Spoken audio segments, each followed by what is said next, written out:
Starting off in section 2, we're going to discuss IATA's main quality program. It's called Cargo IQ. And for those students that have some background in air freight or have been around for a while, you might recall a program that was called Cargo 2000, one of those transformational projects that IATA had put forth to bring the air freight industry into the 21st century, particularly from an e-commerce perspective, a business-to-business e-commerce platform perspective. Well, some years went by, took a little longer than they thought, so they changed the name from Cargo 2000 to Cargo IQ. So, little name change here, but in the same spirit of bringing the industry forward.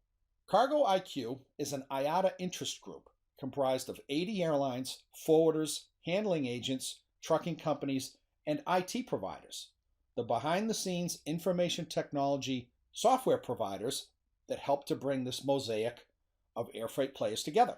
So technically it's an interest group. They voluntarily work together to drive forward issues in the industry. In this instance, second bullet point, the group's goal is to implement a customer-centric, technology-based quality management system for the air freight supply chain.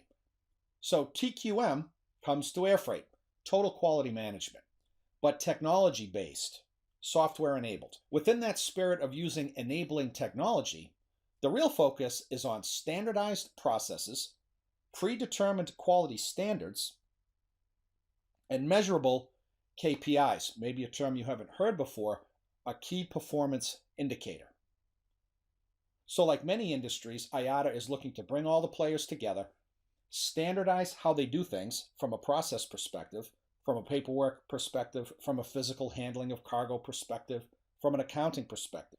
Predetermine what the quality standards are in each aspect of their business, and then develop measurable KPIs to see how they're doing and improve continuously out into the future. Classic total quality management philosophy.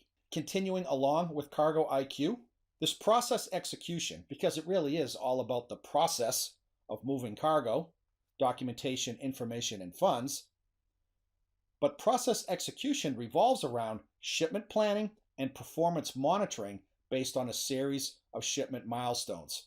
Pickup from a shipper, drop off at a forwarder, forwarder transfer to the airline, airline moves the cargo as scheduled, arrives on time, those types of milestones. The overall milestone measurement is referred to as delivery as promised, from pickup to delivery, and everything that happens in between.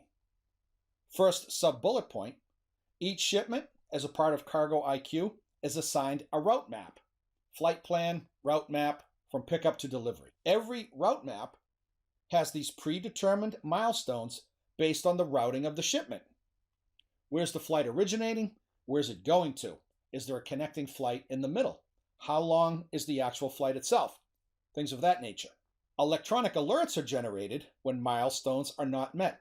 It's exception management from an e-commerce perspective. If something goes awry or a milestone is not met, an electronic alert is generated for all parties involved. Last sub-bullet point, also in the spirit of continuous improvement, records are available for root cause analysis and continuous improvement plans. So if something does go wrong or doesn't meet the schedule, better stated, we can go back and look, determine the cause of a delay or an issue, take measures to fix it, and continuously improve moving forward. We're changing subjects here, you'll note from our title. We're now going to talk about accreditation for cargo agents and air freight forwarders, because it is IATA that pretty much runs the show for accreditation of agents and forwarders. First bullet point, IATA administers a certification program for cargo agents and air freight forwarders, aptly named a Cargo Agency Accreditation. Second bullet point, this accreditation establishes industry recognition for both operational and financial competence in the air cargo field. So an accredited cargo agent, air freight forwarder, has to prove their operational chops, but also that they have the financial wherewithal to participate in the air freight ecosystem. That's a polite way of saying that they're well-financed and can run their business. So as part of that accreditation process, yes, the agent is going to learn about operational facets of the business, but they have to also prove their financial competence. And we're on our last bullet point here. a forwarder or agent earns accreditation, they automatically subject themselves, as part of their relationship with IATA, to IATA's resolutions. These are the rules and standards for working together. So a forwarder becomes accredited, and as a part of receiving that accreditation, they are explicitly acknowledging that they're going to follow the rules and standards that IATA has put in place. Continuing with this theme, the accreditation program mandates that air freight forwarders demonstrate operational competence, we already said this, financial solvency, and here's the part we haven't mentioned, an established track record in the air freight industry. So it isn't a scenario where anyone can walk in off the street and apply and become accredited by IATA. There has to be a track record for a company or an individual to earn accreditation from IATA. That last point's pretty important.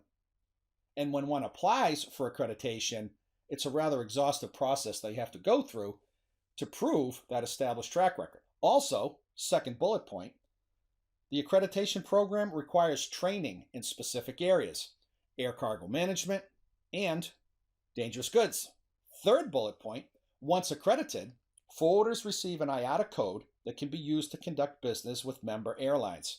This link through the IATA code and how a forwarder, in essence a freight forwarder or a cargo agency, a cargo handling company, works with the airlines, this is the most important link in terms of cutting airway bills, tendering cargo to airlines, engaging in those financial aspects that we've mentioned a few times now.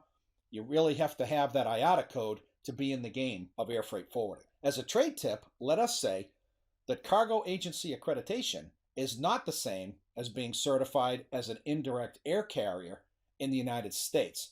The latter of the two, an indirect air carrier, totally separate from IATA accreditation. It's a U.S. specific matter and is related to air cargo security. Let's move on to how IATA works in the areas of accounting and financial services. Cargo agency accreditation also enables the forwarder's participation in the IATA accounting platform, a term we haven't used yet, an acronym we haven't mentioned. It's called CAS. It stands for Cargo Accounts Settlement System. We described it previously, but haven't used the name. So CAS is that e-commerce platform that all the players in the air freight ecosystem use to bill one another, to acknowledge billing, to exchange funds, to pay bills, to settle accounts between the various players, mainly freight forwarders and the airlines, but certainly not limited to the freight forwarder airline relationship. So to state officially, in our second bullet point, CAS is an accounting platform, now electronic, that simplifies the billing and settlement of accounts between airlines, cargo intermediaries, agents, and air freight forwarders. The electronic format that we've mentioned that IATA employs for CAS, it's called CASLink. And once again, we have a quick link to CASLink. Moving along with our accounting and financial services activities.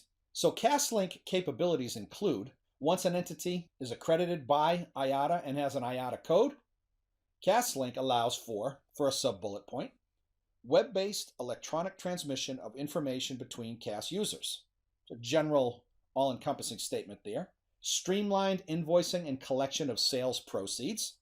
Forwarders, airlines, trucking companies, any mixture of air cargo players. In essence, what it really is, third sub-bullet point, it's a neutral settlement office where all parties involved in air cargo can settle their accounts amongst each other. Because it's a neutral settlement office, and this is a claim, a legitimate claim that IATA makes, nearly 100% collection rate of success. Well, how do they do that? Well, because if people don't pay, they won't be a member of IATA very long, and if they're not a member of IATA very long, they're not going to be in the air cargo business. It's as simple as that. And a nice feature, last sub-bullet point, is a report writing function. So the accounting people at an airline, at a freight forwarder, at a trucking company, at an air cargo handling company can generate reports to help them manage the financial component of their business. As a trade tip, accredited agents can join CAS at no charge, whereas non-accredited agents must pay a fee, and that amount is determined by local IATA offices. Moving on to IATA publications and regulations. We mentioned some of them during our operational discussion, but these are the actual publications themselves. IATA publishes a number of manuals that serve as the regulations for activity-specific air cargo operations. This is a representative list. There are others. Dangerous goods. Again, from a safety perspective, one of the more important regs that IATA publishes. We mentioned the live animal regulations, proper handling of the animals themselves, keep the animal safe, nourished, hydrated, and of course keep people safe too.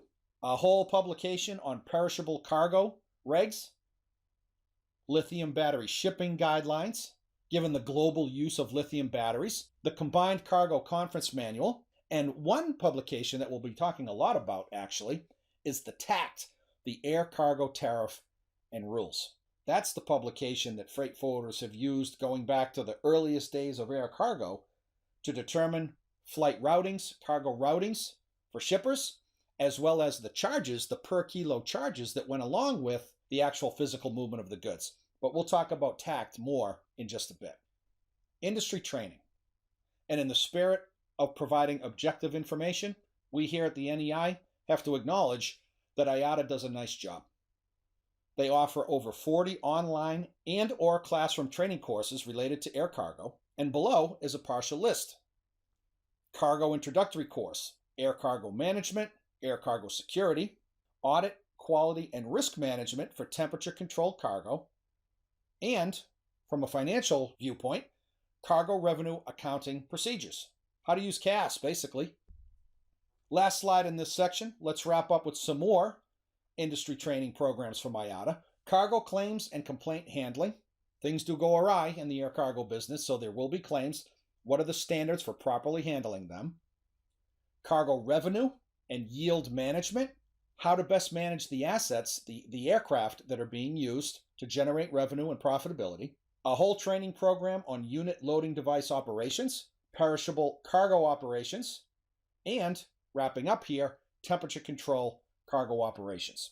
So as one can see, IATA keeps themselves rather busy and a really important entity that does hold the air cargo industry together from an operational perspective, standards perspective, training, accounting platform, all of those things. So it's really difficult to talk about air exports from the United States without first talking about IATA. So this is the last slide in this section. When we pick back up, we're going to transition into a discussion on the U.S. air export market. Pretty interesting stuff, so come back soon.